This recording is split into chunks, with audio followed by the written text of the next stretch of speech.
This is something you need to see to believe, but what you're about to see is a one Miss Gina Tonic, who is a man and also a drag queen, show you around his classroom, where you will see a Canadian flag, you'll see pride flags, you'll see a disco ball, and more. So here's that.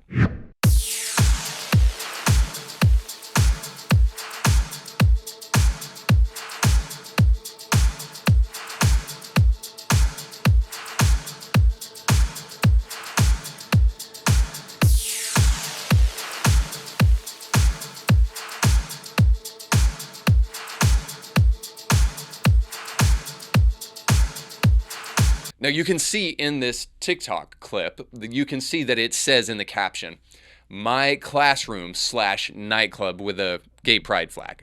So essentially, they're turning their classroom into a gay nightclub. Now the reason I show you this, hopefully, is self-evident. That we have institutions in America that are right now being invaded by a sexual ideology that we need to do something about. And this is where the OK groomer tag comes in, because there is a grooming of sorts taking place. I hope we can see this now, whether it be from convicted pedophiles on social media that are allowed to give their message, or even teachers on social media who are turning their classrooms into gay nightclubs.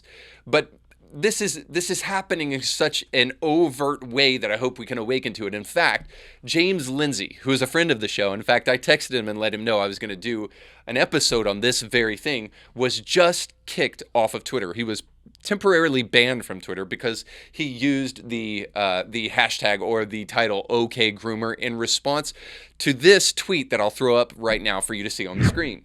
And this is from Ari Drennan of Media Matters. She simply posted something from the Daily Caller, and it's this article that says that the LGBTQIA plus community is asking for big tech to start censoring people who use the tag OK Groomer or who call people a groomer on social media.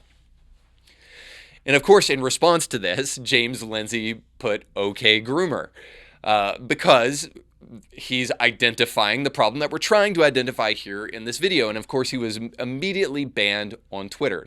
Now, this whole thing brings up a great point, and it's the idea of the OK groomer, or the idea of grooming writ large. Because I think there's some talking past each other here that, and I think it goes something like this. At least from my perspective, I can say, when we say groomer, what we're saying is we mean you're teaching lies to children. So we're talking about intellectual grooming, not actually sexually grooming people as sexual partners. That's what we mean. So we don't mean that you're trying to find a child bride, or that you're that everybody in the LGBTQIA plus whatever community is a pedophile. It's not what we're saying. So what we are saying is that there is an intellectual grooming taking place, that there are people who want their sexual deviant practices to be mainstreamed and brought before children. If that's not the case, then let me ask a question. Why don't you see people in the LGBTQIA plus blah, blah, blah, blah, blah, community? Why don't you see them actually debating people openly about their beliefs, about their ideas? How come you don't actually see them going toe-to-toe with adults and having an open debate about these things? No, rather what we see is we see them infiltrating classrooms and trying to reach young children. In fact, you can see in this clip right now where it's explicit, where they want to bypass parents and they want to bypass adults to get directly to kids. One of my students felt safe enough to share his pronouns with me. And when he did so, once the class knew that I knew, they all switched pronouns. They're second graders. Like, I'm torn between being really, really happy to be a safe space and just absolutely furious that an entire group of second graders has to keep this secret from not safe people.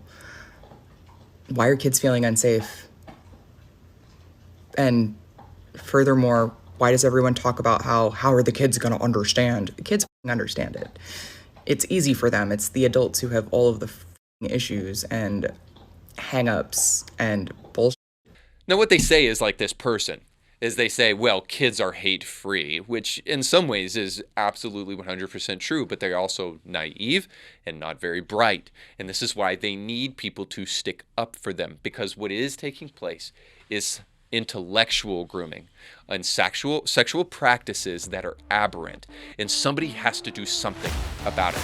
So you just got done watching a small excerpt of a much larger episode. You can find the link to that full episode down below in the description of this video. So you definitely want to check that out, because if you like that clip, you'll like the much larger episode. And while you're at it, don't forget to like, share, and subscribe, and click that little bell to be notified when great new episodes of Anything Hurts come your way. Thanks for watching.